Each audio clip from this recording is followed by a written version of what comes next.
Isang masiglang pagbati ang ibinigay ng host sa lahat ng manonood ng EDC-DN livestream. Matapos ang maikling shoutout sa mga taga-suporta, ipinakilala niya ang paksa ng programa. Isang malaking sponsor ang dumalaw sa bahay ni Beyonce, tinatawag ding Beyonce, upang maghatid ng espesyal na regalo para sa nalalapit nitong ika-18 kaarawan. May dalang bagang sponsor at marami ang nagtanong kung ito ba'y simpleng regalo o may mas malalim na kahulugan. Kasabay nito, ipinaalala ng host sa mga manunood na suportahan si Kuya Val Santos at Kalingap Rob na patuloy na gumagawa ng mga programa at charity para sa mga benepisyaryo. Sa pagpapatuloy, binigyang diin ang mga kasalukuyang nangyayari sa loob ng EDC, kabilang na ang mga negatibong komento at paninira laban kay Beyonce. Sa kabila ng mga batikos, ipinakita ni Beyonce ang kanyang katatagan.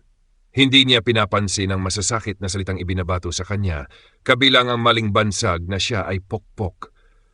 Nilinaw ang tagapagsalita na si Beyonce ay tapat lamang kay Papa Eds na siya ring unang lalaking naging bahagi ng kanyang buhay at wala siyang ipinapakitang interes sa iba.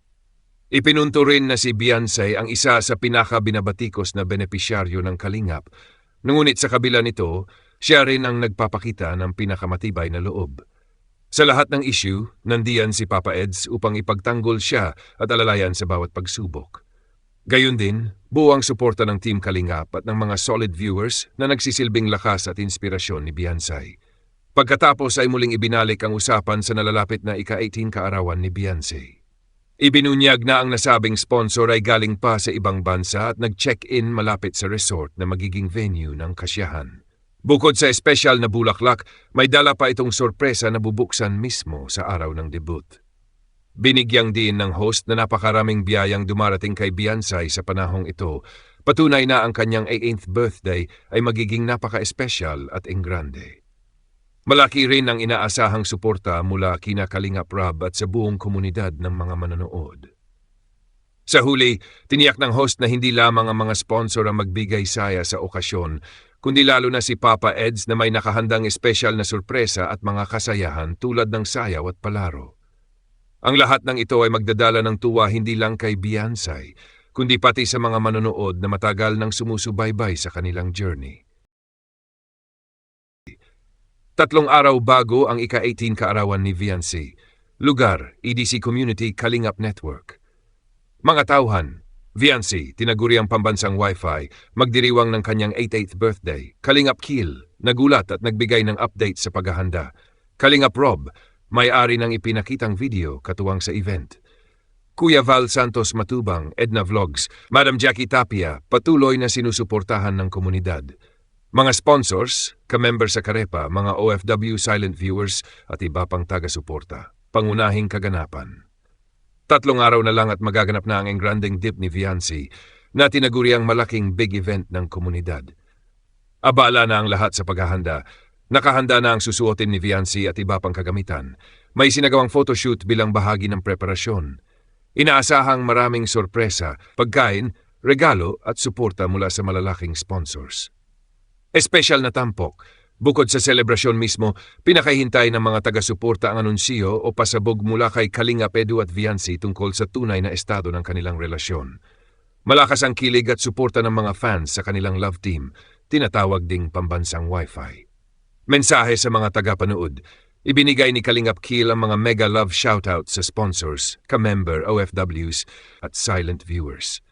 Hinikayat din niya ang lahat na suportahan ang mga pangunahing personalidad ng Kalingap at mag-subscribe sa kanyang channel para manatiling updated. Nagbigay rin ng paalala ng pagbati at dasal para sa kaligtasan ng lahat saan man sa mundo, lalo na para sa mga OFW. Kabuang impresyon, ang nalalapit na debut ni Beyonce ay hindi lamang simpleng selebrasyon, kundi tinuturing na isang engranding pagtitipon ng buong Kalingap community. Inaasahan ang masiglang programa, pasabog mula sa love team at walang patid na suporta ng sponsors at tagapanood. Isang masiglang pagbati ang ibinigay ng host sa lahat ng manonood ng EDC-DN livestream. Matapos ang maikling shoutout sa mga taga-suporta, ipinakilala niya ang paksa ng programa. Isang malaking sponsor ang dumalaw sa bahay ni Beyonce, tinatawag ding Beyonce, upang maghatid ng espesyal na regalo para sa nalalapit nitong ika-18 kaarawan. May dalang bagang sponsor at marami ang nagtanong kung ito ba'y simpleng regalo o may mas malalim na kahulugan. Kasabay nito, ipinaalala ng host sa mga manunood na suportahan si Kuya Val Santos at Kalingap Rob na patuloy na gumagawa ng mga programa at charity para sa mga benepisyaryo. Sa pagpapatuloy, binigyang diin ang mga kasalukuyang nangyayari sa loob ng EDC, kabilang na ang mga negatibong komento at paninira laban kay Beyonce. Sa kabila ng mga batikos, ipinakita ni Beyonce ang kanyang katatagan. Hindi niya pinapansin ang masasakit na salitang ibinabato sa kanya, kabilang ang maling bansag na siya ay pokpok. Nilinaw ang tagapagsalita na si Beyonce ay tapat lamang kay Papa Eds na siya ring unang lalaking naging bahagi ng kanyang buhay at wala siyang ipinapakitang interes sa iba. Ipinunto rin na si Beyonce ang isa sa pinakabinabatikos na benepisyaryo ng Kalingap, ngunit sa kabila nito, siya rin ang nagpapakita ng pinakamatibay na loob. Sa lahat ng issue, nandiyan si Papa Eds upang ipagtanggol siya at alalayan sa bawat pagsubok. Gayun din, buwang suporta ng Team Kalingap at ng mga solid viewers na nagsisilbing lakas at inspirasyon ni Beyonce. Pagkatapos ay muling ibinalik ang usapan sa nalalapit na ika-18 kaarawan ni Beyonce. Ibinunyag na ang nasabing sponsor ay galing pa sa ibang bansa at nag-check-in malapit sa resort na magiging venue ng kasiyahan. Bukod sa espesyal na bulaklak, may dala pa itong sorpresa na bubuksan mismo sa araw ng debut. Binigyang din ng host na napakaraming biyayang dumarating kay Beyonce sa panahong ito, patunay na ang kanyang 18th birthday ay magiging napaka-espesyal at engrande. Malaki rin ang inaasahang suporta mula kina Kalingap Rob at sa buong komunidad ng mga manonood. Sa huli, tiniyak ng host na hindi lamang ang mga sponsor ang magbigay saya sa okasyon, kundi lalo na si Papa Eds na may nakahandang espesyal na sorpresa at mga kasayahan tulad ng sayaw at palaro. Ang lahat ng ito ay magdadala ng tuwa hindi lang kay Beyonce, kundi pati sa mga manonood na matagal nang sumusubaybay sa kanilang journey. 3 araw bago ang ika-18 kaarawan ni Beyonce. Lugar, EDC Community Kalingap Network. Mga tauhan, Beyonce, tinaguri ang pambansang Wi-Fi, magdiriwang ng kanyang 88th birthday. Kalingap Kiel, nagulat at nagbigay ng update sa paghahanda. Kalingap Rob, may-ari ng ipinakitang video katuwang sa event. Kuya Val Santos Matubang, Edna Vlogs, Madam Jackie Tapia, patuloy na sinusuportahan ng komunidad. Mga sponsors, ka-member sa Karepa, mga OFW silent viewers at iba pang taga-suporta. Pangunahing kaganapan.